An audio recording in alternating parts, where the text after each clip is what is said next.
Sinuspindi muna ng Metropolitan Manila Development Authority o MMDA ang pagsama ni Gabriel Go na siyang nangunguna sa mga clearing operations ng MMDA. Ang paliwanag ng MMDA tinutukan ni Jackie Resio.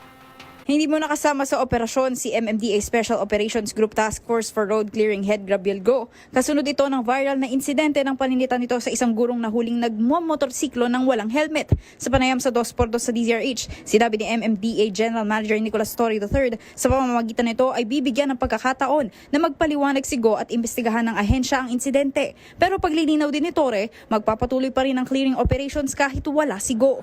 Sa ngayon, si Gab ay binigyan na natin ng order to explain kahapon at pagkatapos ay hold in abeyance muna ang kanyang mga operations. Pero linawin ko ha, Apa. hindi titigil yung SCOG. Hindi titigil Yes. yung SCOG.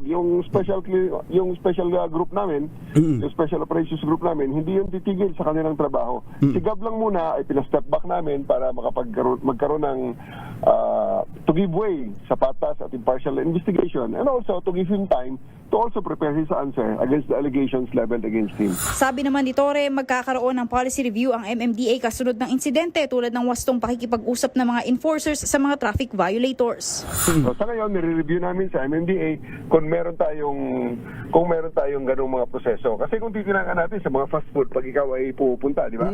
Naka-memorize actually yan ang sinasabi sa atin Yes. ng mga Server. people behind the counter. May call yan eh.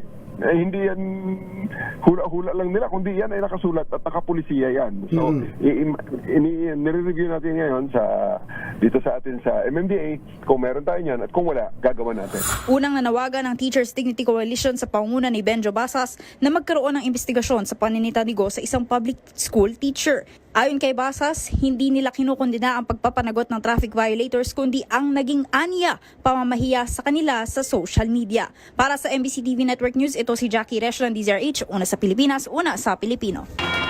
Samantala sa isang text message, nilinaw ni MMDA Chairman Attorney Romando Artes na hindi suspendido sa MMDA si Gabriel Go, ngunit suspendido lamang sa mga operasyon ng Sidewalk Clearing Operations Group o SCOG.